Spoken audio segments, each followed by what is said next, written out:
Time check, it's 11:10 AM. So dito tayo ngayon sa may Calayo Beach. Doon tayo naka-check-in sa may Calayo tabing dagat. Ha?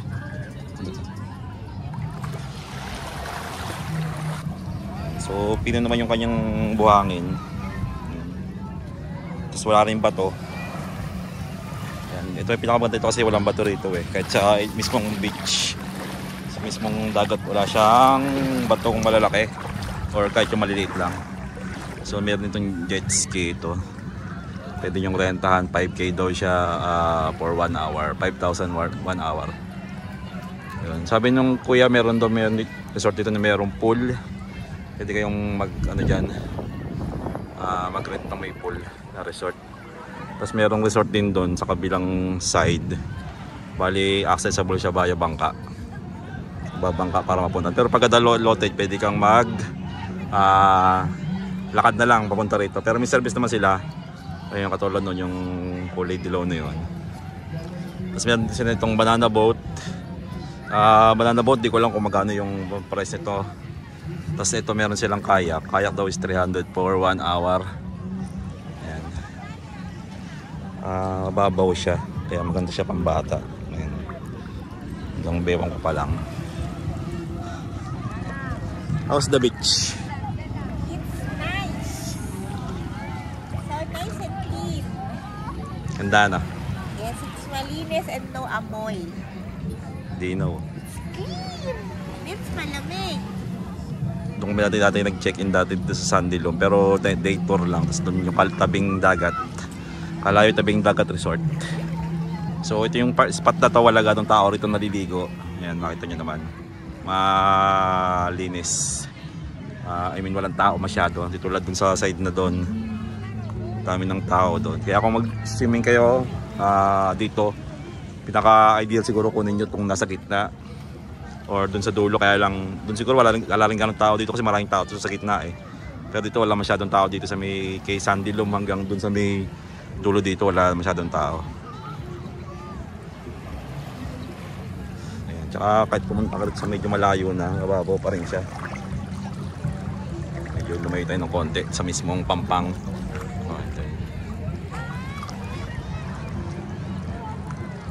May mayroong kakayak dito. Kayak.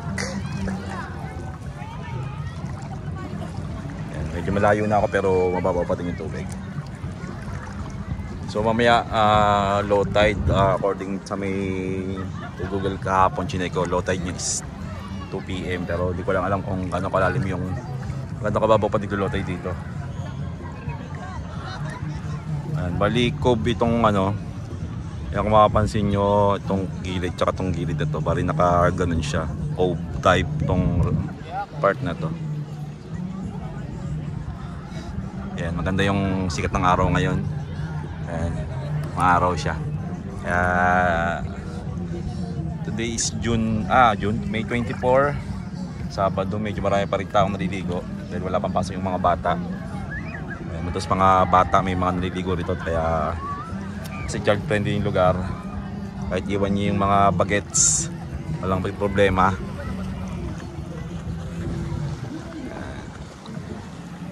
Balik kung magagaling kayo sa Maynila, mas pinakamaganda kung daan kayo ng Kaibiyang Tunnel. Tapos dire-diretso lang yun hanggang marating kayo ng Nasugbu. Kung galing naman kayo ng bandang Pasig, pwede na kayong mag-Tagaytay kung gusto nyo dumaan Tagaytay. Pero may daan kasi Tagaytay dito. Tagaytay, Alfonso, tapos Nasugbu na. Tapos diretso sa Calayo. Pero kung Maynila, mas madali kung mag-Kaibiyang kayong tunnel, doon na kayo dumaan. Kasi mas malapit doon. Kaya na doon kami dumaan kanina eh. Nag-Kaibiyang kami. Pero bukas, pagbalik namin, dadaan na kami ng Tagaytay bukas. Dahil kakain kami doon. So ayan, swimming muna ulit. Mamaya subukan natin kumain din sa may Sandilom, yung restaurant nila doon kasi doon kami nung kumain last time 2000 ano yan? 2001 ba yan? 2022 ba yan? 2023 doon kami kumain restaurant yan. 22 pala. So tingnan natin kung meron ng bagong ulit ng mga menu ron. Pero nakatami may esconyelo. Try natin may esconyelo mamaya kung masarap pa. So check natin yung isang resort dito na may swimming pool daw.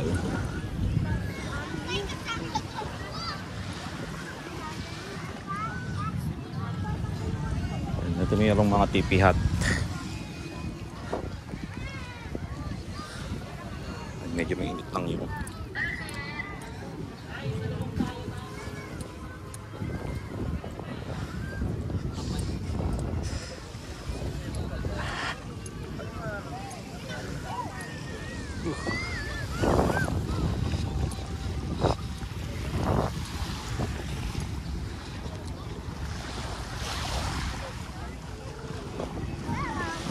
Walang pangalan siya eh. Pero mukhang magandang araw sa may kanilang lugar. So bukas natin bukas to maglakad tayo mula doon sa dulo hanggang sa may kabilang side nitong beach.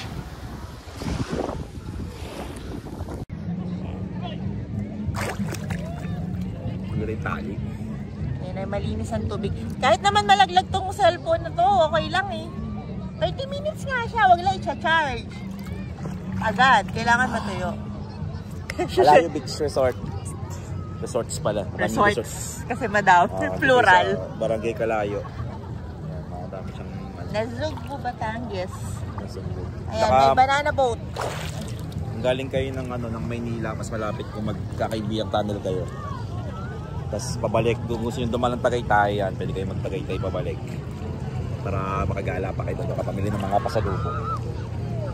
Pero kung babalik kayo ng Maynila, gusto nyo diretso na kagad, balik na kayo ulit sa Kaibiyang Tunnel. Malapit-lapit doon. Medyo sigsag. Ang ganda ng mga kalsada. Medyo sigsag, hindi. Sigsag talaga. May mga pa kayong unggoy dun sa dadaan. Mga gilid-gilid. Malinis tubig, baby. Oh, look. So clean. Hindi hindi malansa. Walang lansa. Ang ganda rin yung view. Yes.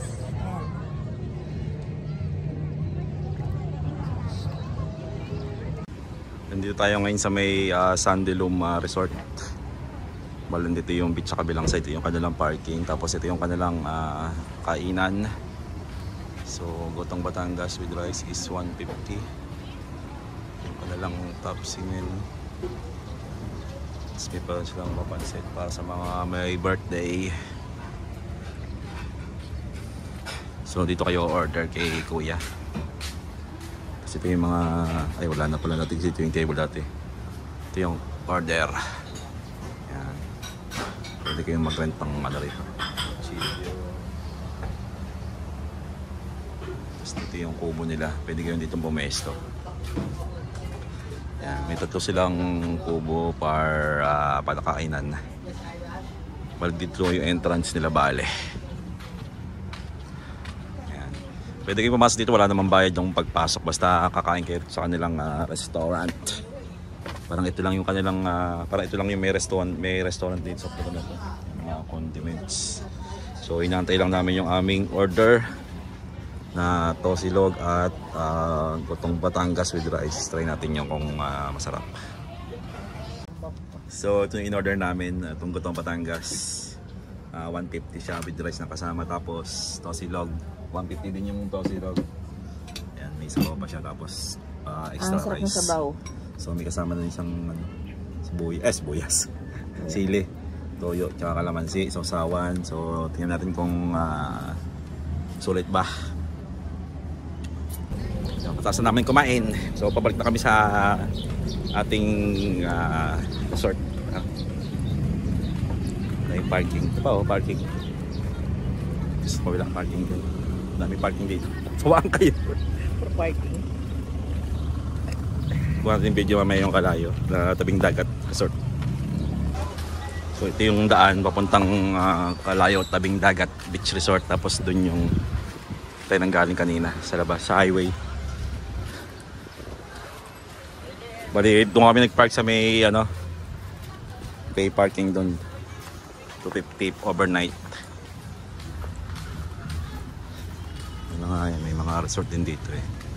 Pero puno ngayon dito. Puno ng sasakyan. Tapos nandun yung pinaka beach sa dulo na itong kalsada.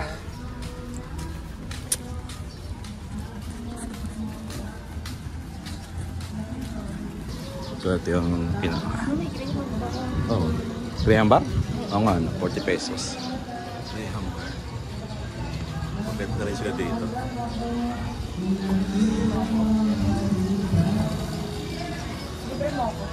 Mamaya, Malayo, Tabing Dagat Beach Resort. Sige, ito, Kubo number 1, Kubo number 2, ito yung room 1. Ito yung malaking resort, malaking cottage. Medyo okay.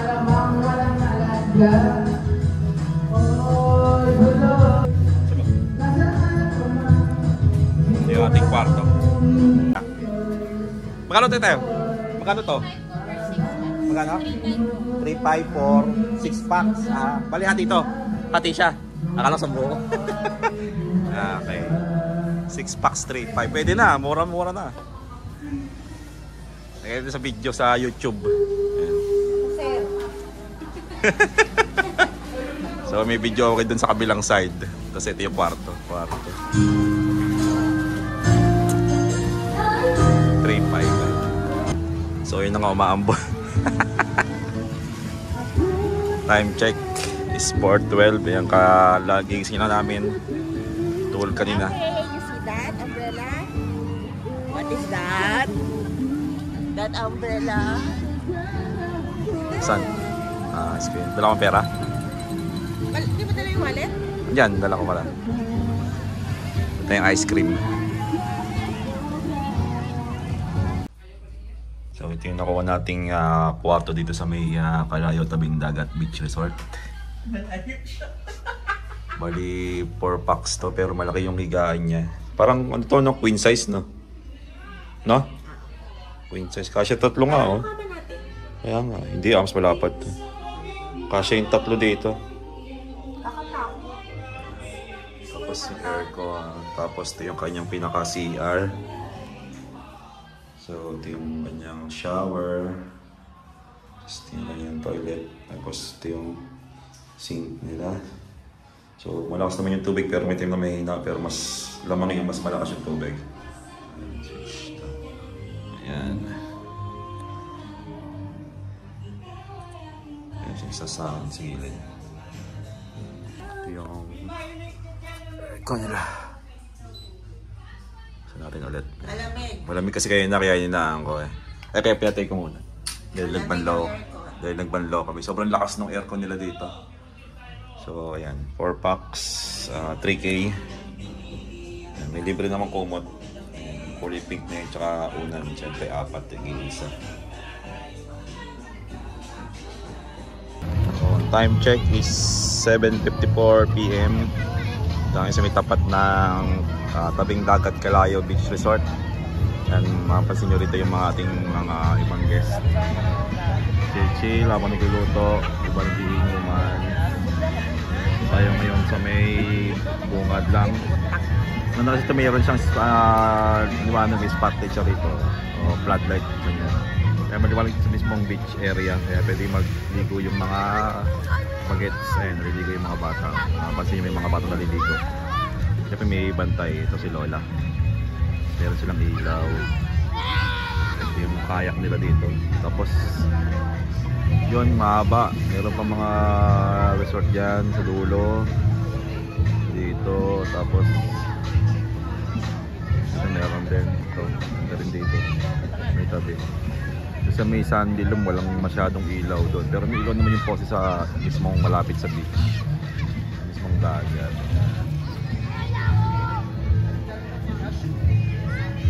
Wala tayo inumin ngayon. Tubig lang tayo ngayon. Nope. Mga ito pang grupo. Ayan, pang team building. Maganda sa pang team building. Kasi yan, may lutuan dito. May grilling area. Ayan, mga tables and chairs na mahaba. Chill. So, yan. Bukas na lang ulit.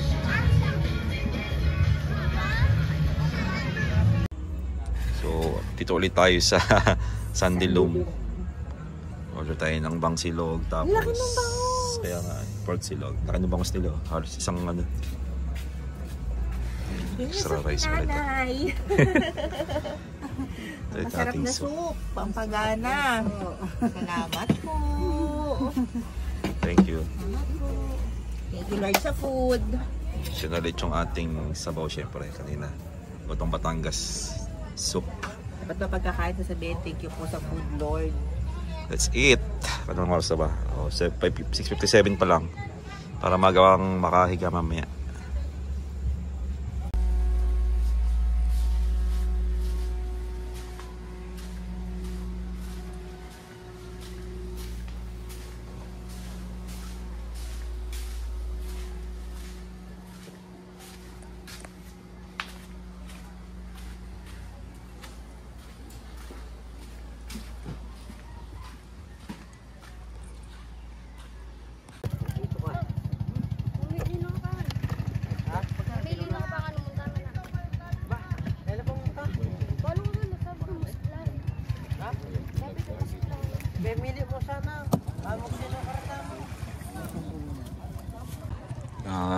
Time check is 5:41.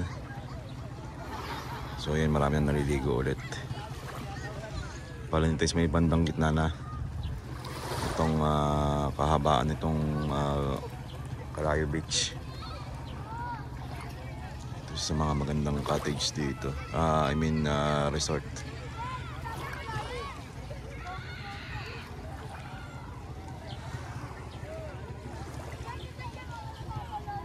Din tayo galing.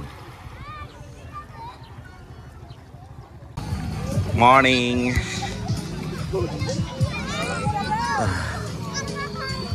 7:30 na. Marami pa rin na naliligo. Pero walang araw kasi. Masyadong masikat yung araw ngayon. Tulad kahapon.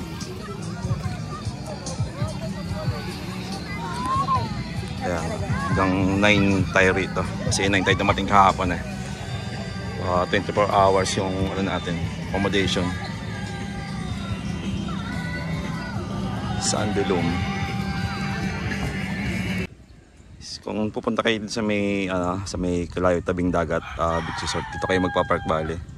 Pay parking to 250 yung kanilang overnight parking. Ito yung aming sasakyan.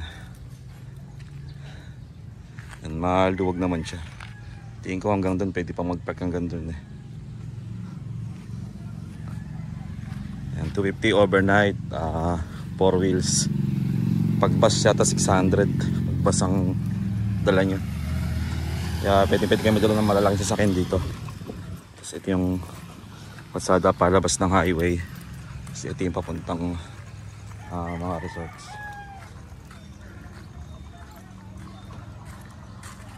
Para din tayo. Ayan, maluwag yung parking. Ayan na. Umaraw na siya, kaya swerte yung mga magbe-beach ngayon. Okay, magkakasignal na kami. Signalan talaga. Kaya pahirapan. Pero sana mag-request sila sa sa telecom na maglagay ng tao dito kasi marami ng tao dito. Mas dami ring guests. Para yun na lang ilo-load nila, diba? Pag nandito sila, ikita pa sila. So approximately mga walang 1 kilometro mula dun sa resort.